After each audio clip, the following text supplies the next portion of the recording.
Welcome to our very first season preview, 2019 Minnesota Vikings. I got my awesome guest, Vikings boss from Minneapolis. Am I right about that? South St. Paul. Yeah, South St. Paul. Okay, close enough. He and I have been talking about doing this podcast, and it's happening now, and totally excited about that.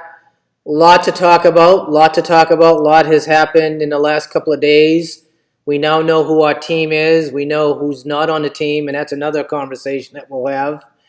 And let me just say hello to Vikings boss and just get to know him a little bit. From Minnesota all your life?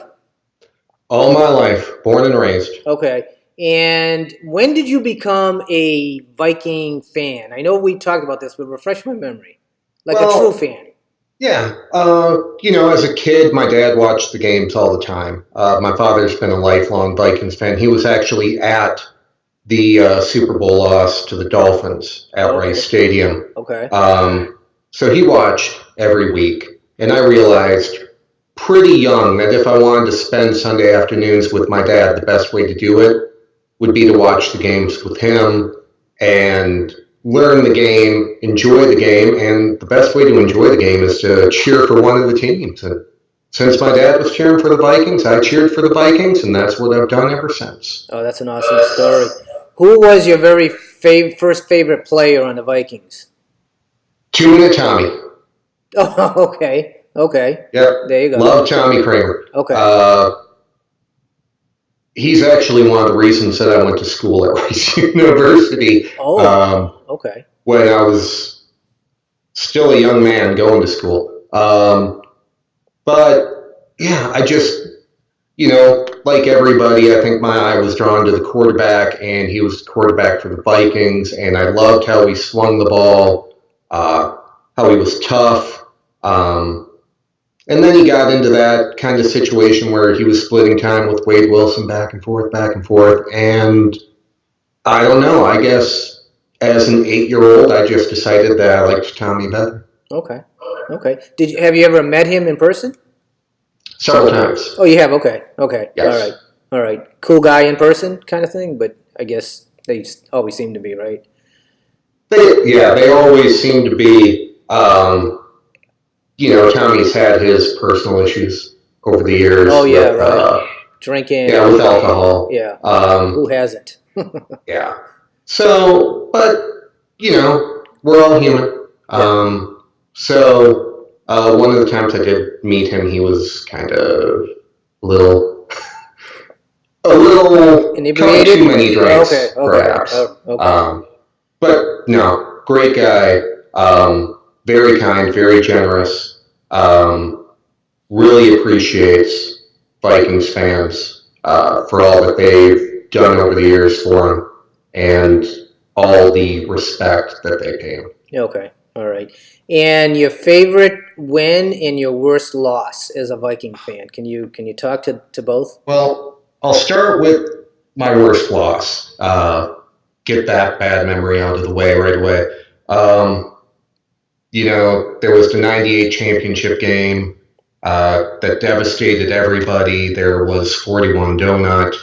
But I think for just true, honest-to-goodness, gut punch fashion, the 2003 loss to the Cardinals with Nate Poole catching the ball at the back of the end zone, Josh McCown, of all people, rolling out and putting the dagger in us, and that loss also knocking us out of the playoffs, but putting Green Bay into the playoffs.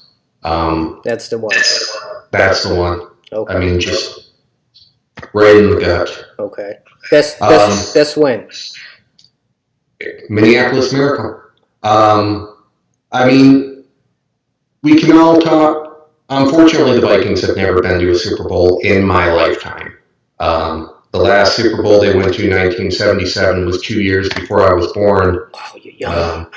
So I've never gotten to see that. But for that one moment, it was better to be a Vikings fan than to be any other team's fan. So until we win a Super Bowl, and I'm convinced that we will eventually, that was the best time to be a Vikings fan. That's got to be the pinnacle of what it means to be a football fan. Sure.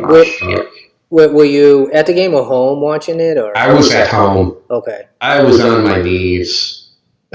I think everyone was. I was at the game, and I can tell you exactly what I was thinking.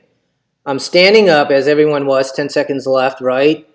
And all of a sudden I could hear, I have a friend back in Boston who she would always say to me, you picked the wrong team. You're always going to be a loser, right? That kind of. And I'm standing up and I'm saying, you know what? I think she's right. I've picked a loser. We're always going to lose games like the Cardinals that you mentioned in 1998. And I think I was like 10 seconds away from not being a fan anymore because I just couldn't take another heartbreaking loss. And then a miracle happened. And I think that's exactly what we needed because it turned me around. And now I'm a fan for life again because, there is a God. I don't know. It's like, so it was amazing feeling. And then walking outside the stadium, people are just going crazy and jumping into snowbanks. And, I think it was like 10 or 5 degrees, but you didn't feel it. It felt like 50 or 60, and the snow was coming down. Yeah. I remember that as well. Yes, my fiance at the time, wife now, not much of a football fan, but she got dragged in that year and that particular game. She loved Case Keenum. So at the end of the game, with the Vikings down, she went outside to kind of smoke a cigarette and cry. And I was on my knees. Yeah. Just hoping against hope for a miracle. And Keenum hit Diggs. And I have to admit, the first thing I did was I yelled, "Get out of bounds! Just get out of bounds!" And then I realized there was nobody in front of him or behind him, however you may see it, and just yelled, screamed, probably scared the neighbors. Yeah. And my fiance came in to see what was happening, and I had to rewind it to show her, and the second time was as great as the first time, and every time I watch it, I still get that little bit of a feeling, Yeah, same reaction. Great. It's like the hands on the head, like I can't believe this is happening. I had a view where he was across the field from me, going from my right to my left, and I can just remember his legs just after he caught it, just like starting to, and then and then the crowd, and it just lasted just so long, and from all the devastating losses that we've had as a Viking fan, it just turned everything around for me, and I'm sure a lot of other people. So, now you say you're married, and I know that you and I are on the forum a lot. And Funky Town always gives you stuff about being. What's going on with that? Are you guys like? Did you date or something before, or? What's going on with that? No. Melanie, Funky Town, and I have just known each other for a long time.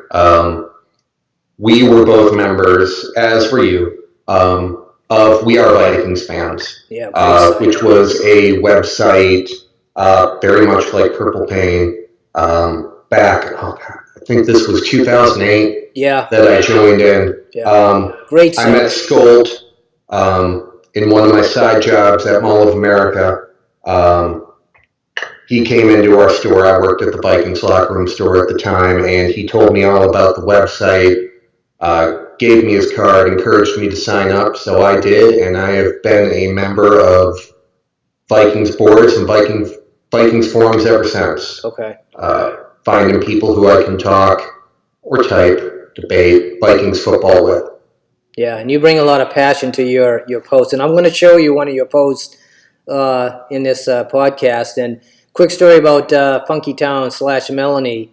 In 2012, I had never been to a Vikings game live, And I say to her, "Hey, I'll send you a ticket. Meet me in Minneapolis, and let's go to a game together."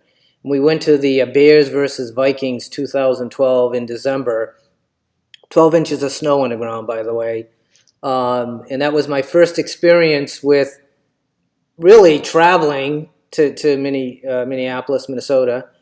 And now I fly all over the place. I'm going back to Boston next week, and so it all started with her and I going to that game. So every time I'm on a plane, and I think I'm like this jet setter now. I think it all started back then. So, but great to hear your past and your future. When we win our first Super Bowl, what do you think you're gonna? How's your reaction gonna be? You think? I Tears? can't even imagine it. Yeah. I really can't. My second favorite team has always been the Patriots. Oh, don't say that. I'm sorry, but it's way back to the red uniforms with the Patriot pad on the helmet.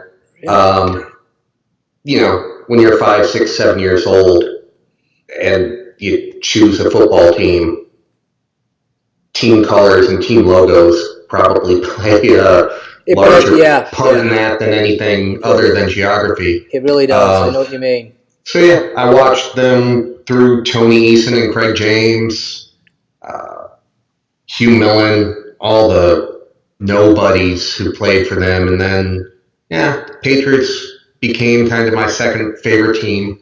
I was a big Tom Brady fan even when he was back at Michigan. So, when the Patriots win the Super Bowl, I have kind of a little feeling of, okay, that's nice. I can't even imagine what it will be like when the Vikings win the Super Bowl. Yeah. Because what I feel when the Patriots win can't be anything more than an iota of what I will feel when the Vikings win. Yeah, I think I would agree with that, and I feel the same way. And I wish I could feel the same way about the Patriots like you do, being that I'm from Massachusetts. And I did try to become a fan, but I couldn't do it. And then in 1994, when the Vikings came to Foxborough to play the Patriots, I remember that game. Remember that game, that comeback game? I was actually on the field for that game, and I'll tell you that story at some other time. As a photographer, I got a photographer's pass from someone I know in Boston, and I can remember, they came back and they won that game, and all the fans are going crazy. And I'm thinking, oh God, this is like the worst feeling in the world. So ever since then, I haven't been a fan of the Pats, and certainly they've had incredible success, and I'm hoping that we have a run like that, 5 or 6, 7 years of always in it, near it, winning it, so why can't we have a small approaching 40 years old, I will take one. Just give me one. One would be nice. One would be nice. We'll worry about 2 after we've won 1. Good point. So let's talk about the 2019 team and season, what your expectations are, what you liked about the cuts, who made it, who didn't make it. We'll talk about Slaughter at some point, I'm sure. That's been a hot topic. And before you answer, here's the thing I was kind of thinking about when it comes to Slaughter. As fans, we have no say whatsoever with who makes the team, right? And yet we pay some of the bills because we go to the games, we spend money, we buy tickets, blah, blah, blah. If 1,000, 1,000,000 people want Slaughter to play versus, a Mannion or whoever else, why can't we have a say somehow? And say to Vikings, look, we all want to see him. We don't want to see, Mannion or something like that. I'm thinking of maybe calling like someone and saying, why can't we have a say? To be fair, I would simply say I hope we don't see either one of them. I don't want to see anybody other than Kirk Cousins take a snap for the Vikings this year unless it is garbage time. Absolute blowout loss. Well, let me just say, I meant if Kurt couldn't get it done. I didn't say that, but if Kurt can't get it done, I mean, if he has the same kind of results he did last year, then who's going to be next? And I'm hoping. But getting to your point of fans having a say, you do have your say. I do. Don't watch the Vikings next week. Don't spend any more money Boycott. on Vikings merchandise. Don't watch the games. True. Don't be a fan of the team. It's voting with your pocketbook, as people often say. Unfortunately, NFL teams are private enterprises. Yeah. So, Ziggy Wolf gets to do what Ziggy Wolf wants, and Ziggy Wolf put Rick Spielman and Mike Zimmer in charge. Okay. And they made the choice to go with Sean Mannion instead of Kyle Sloter. For whatever reason that may be. We can get into all the performance aspects of it later if you want, but I would simply say for all those people who are upset that the Vikings cut Kyle Sloter and went with Sean Mannion, first of all, hope it doesn't matter. Hope that Sean Mannion never sees the field this year. Good point. Yeah. And Kirk Cousins has a history of durability that makes that probably more likely than not. And secondly, if you really love Kyle Sloter more than you love the Minnesota Vikings, don't watch the Vikings. There you go. Find out who Kyle Sloter signs with. Be a fan of that team. There you go. That's all you have to do. Let me show you a quote that you put on the Purple Pain forum. Look on your screen there. Tell me if you see this. Do you see this? Hasn't come up yet. No? Don't see it? I don't see it. Well, I'll read it to you. I think we got too much of a time lapse between what I'm seeing and what we're doing. Okay. Well, it says you wrote back to, I think, what James said. Jesus, it wasn't only Zimmer who made the decision to cut him. Do you really think he was in the room when Stefanski, Kubiak, and all were saying... I see the quote now, yes. Okay.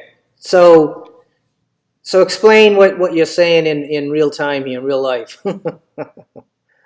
Well, for the first part of it, people have been talking about Zimmer being, this was part of the debate about F. Zimmer, F. Spielman came out, fire Zimmer, fire Spielman. And my point is, it's not a decision that just Mike Zimmer made. The decision was also made by the Vikings coaching staff, which includes Kevin Stefanski, Gary Kubiak, Klein Kubiak, Rick Dennison, all these people who had been with Kyle Sloter back when he was in Denver. So they've seen the development that he's made. Stefanski has seen the development that he's made during the time that he's been with the Vikings.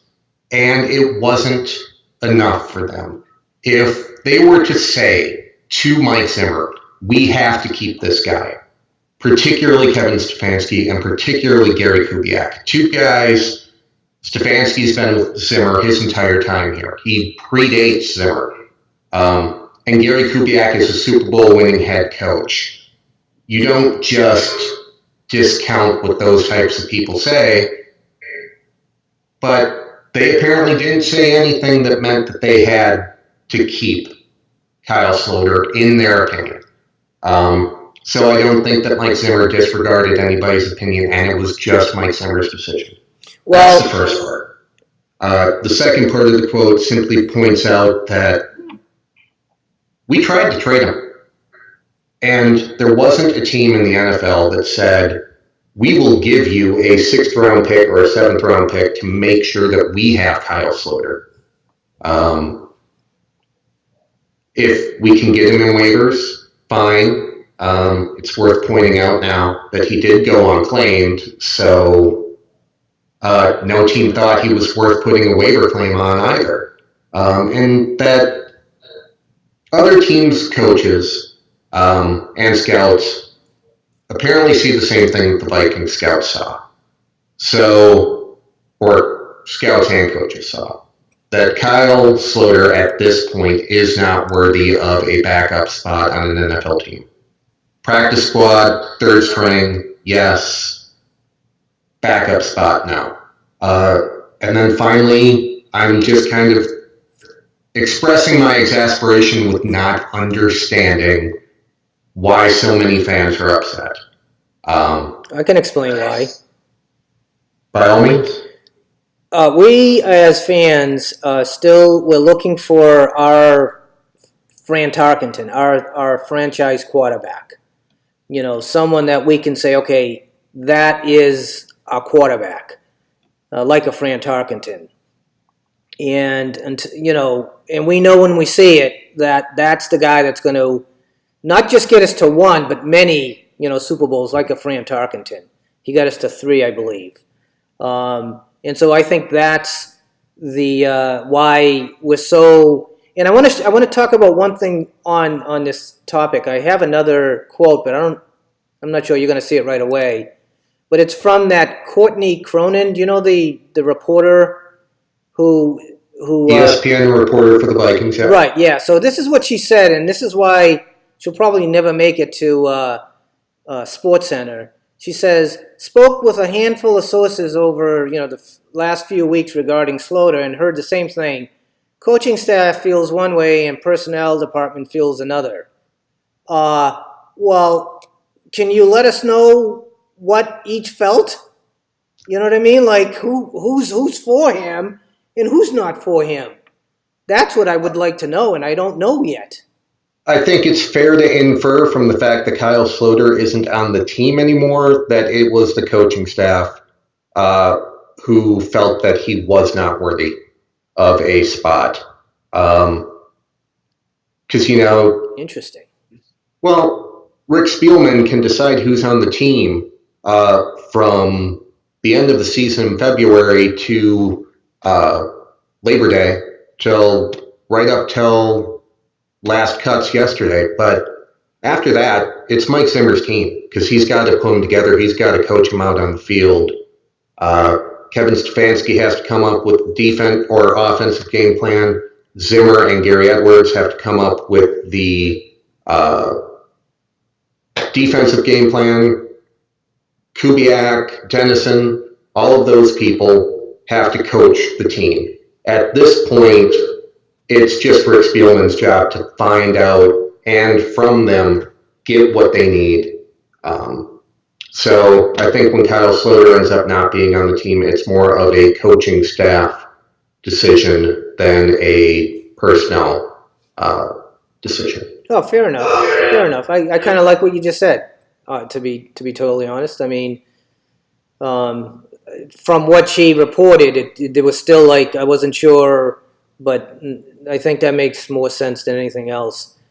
Well, to be fair to Courtney, I think it's difficult, and it's one of the reasons that I'm not incredibly active on Twitter.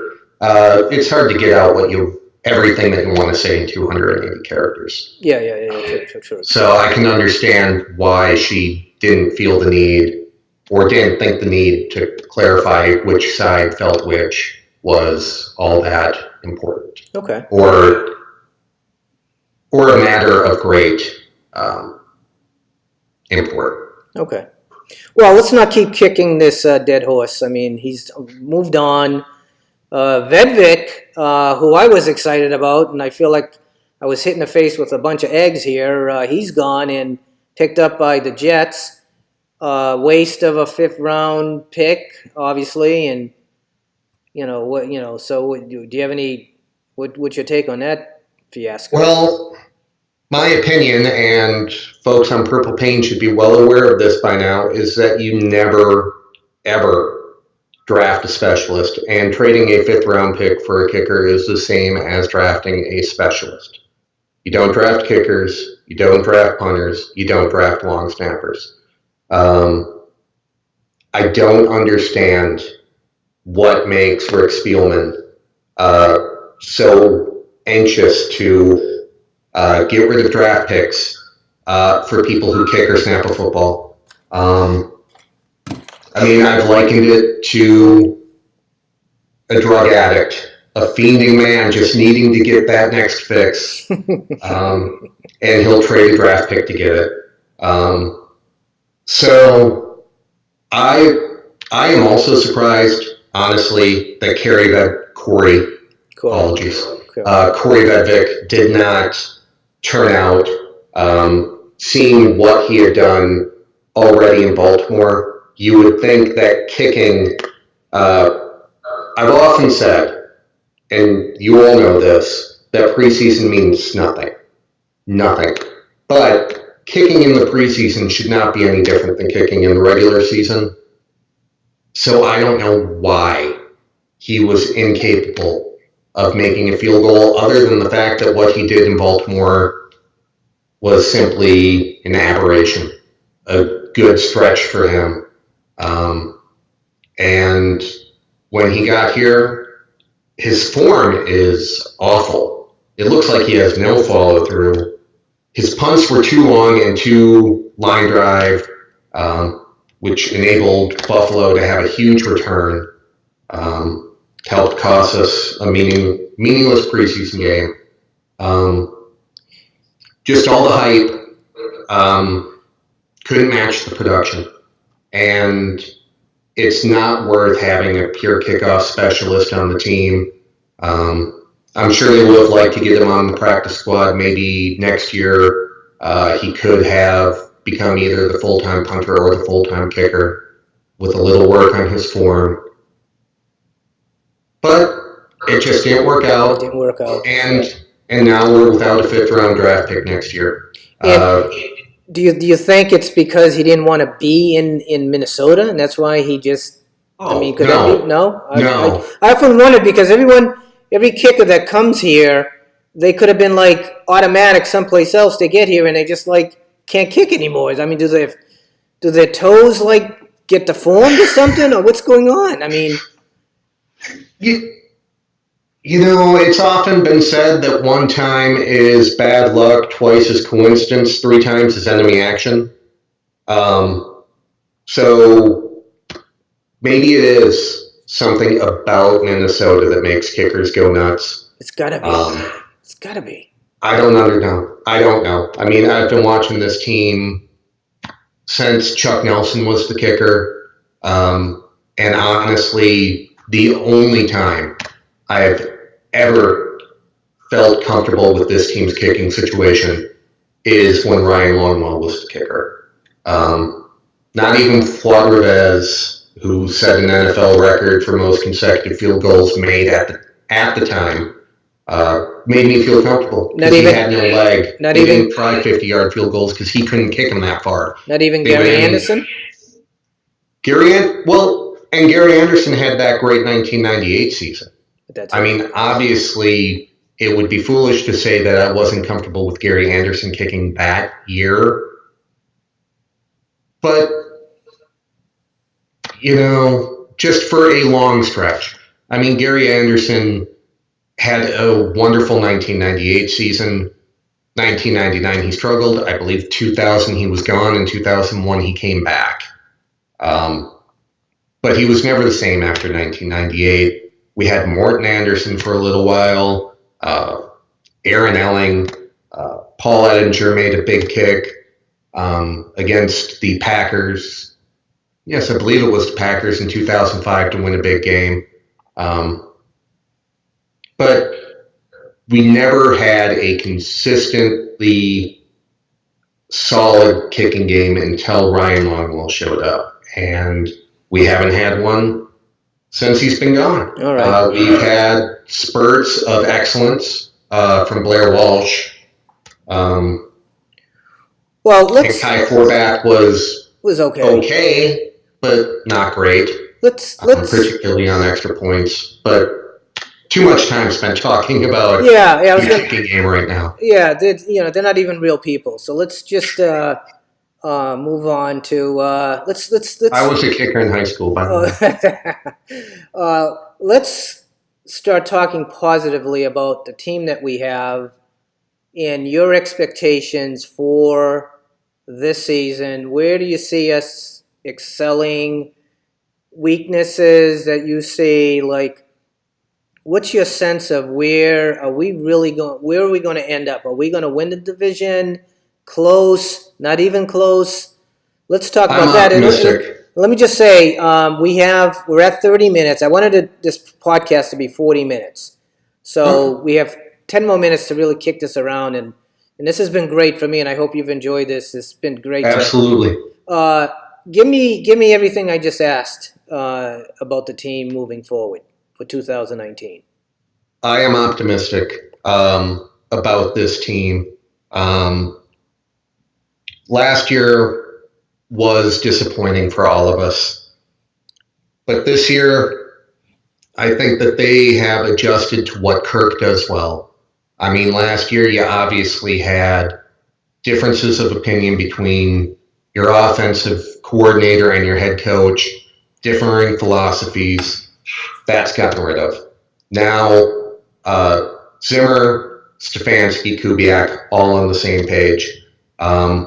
We may not be greatly enthused by the package that or the philosophy that Zimmer has of run the ball, pound it, keep the game close, win it with defense. But when everybody's looking towards the same goal, I think that it's going to work out much better this year. I think we will see Kirk Cousins and the passing game not take a step back, but that they won't be as productive as they were last year. I think we're going to see a lot more of Dalvin Cook. I think we're going to see a fair share of Alexander Madison as well. I wouldn't be surprised if Dalvin Cook ends up leading this team in receptions at the end of the year, to be honest with you, with 75 or 80 catches. I think they're going to spread the ball around. I think the offense is going to be very efficient and get us to that 24, 25, 27 points a game that pretty much with Zimmer's defense guarantees that we're going to win. And I think that Zimmer's defense will be as consistent as it's always been. Okay. The one thing that's always worried me about Zimmer's defense is the lack of turnovers. Yeah, good point. Yeah. Not many turnovers, right? But if they can force turnovers, if they can get some interceptions, get some fumble recoveries, put other teams behind the eight ball to the point where they have to pass and drop back constantly to get back in the game, I think that Danielle Hunter and Everson Griffin are going to have big years. I think we'll see Anthony Barr in more of a pass rushing role this year. There has to be concern, though, about Xavier Rhodes and the secondary. Mike Hughes is not 100% healthy yet. Bolton Hill will be suspended for the first 8 games. He shouldn't even be on a team, in my opinion. But I'm not even. Let's. What do you think about Hercules? What do you think about Hercules? I think that he is intriguing as a pass rush specialist from the inside on third down. Even the outside. Hopefully he fills the role of Sebastian Thunderbucket, a.k.a. Tom Johnson, from last year, providing 6 or 7 sacks in key pass rushing situations from inside.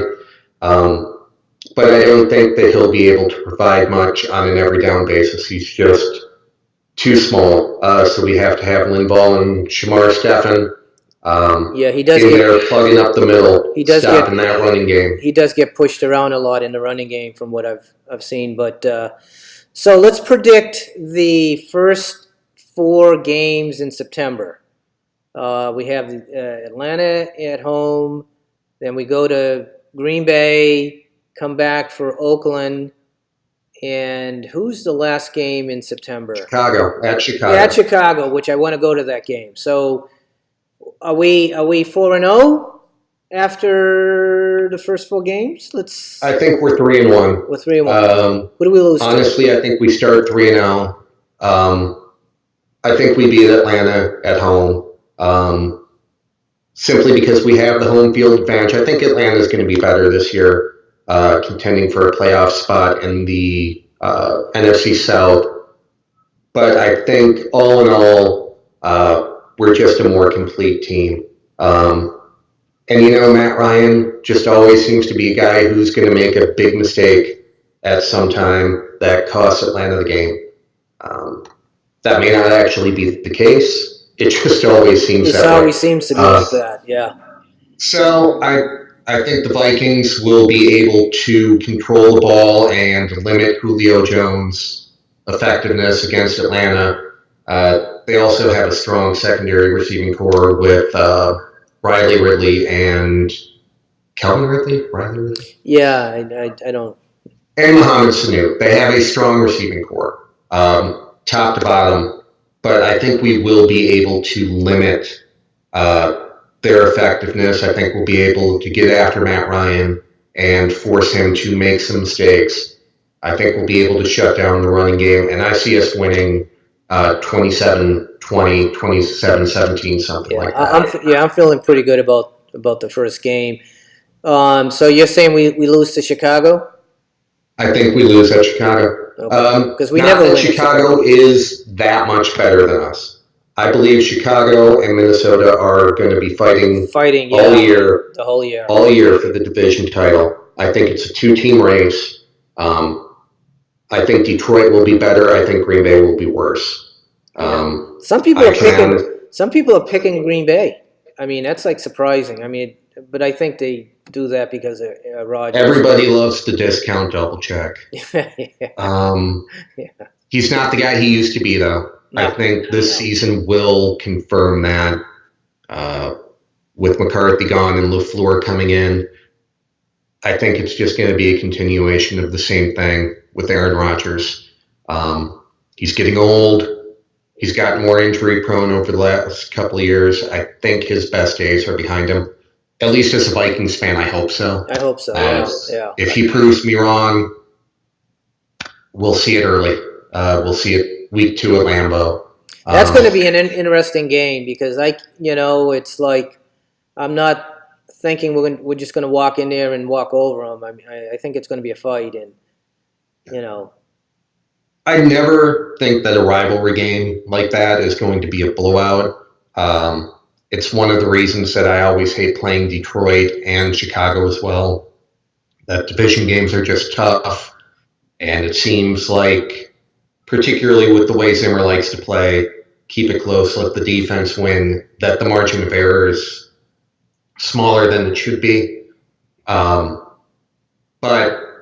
I think in the end, the Packers didn't do enough to shore up the back end of their defense. They added Zadarius Smith and Preston Smith to get a bit more of a pass rush than they've had the past few years. I don't like the selection of Rashawn Gary out of Michigan that they made in the hopes of him becoming a big-time player on their defensive line / linebacker. I believe he's kind of a 3-4 stand-up guy. Yeah, I don't know who. I don't like that pick. He didn't produce anything at Michigan, despite having all the physical gifts in the world. I see it as kind of being a Danielle Hunter type pick that we made with getting Hunter in the 3rd round, but they took him in the 1st round. Okay. That's how I see it, and it's 50-50 as to whether it's going to turn out. I don't think it will. Let me ask you this question. No, go ahead. Let me ask you this question. If we're 0-3 after 3 weeks, or 1-3 after 4 weeks, what do you do? Where's your head at? Are we like? I don't think it would be time to make a decision to fire the head coach at that point, if that's the direction that you're going. Just general attitude. Are you like, this season's over, we need to?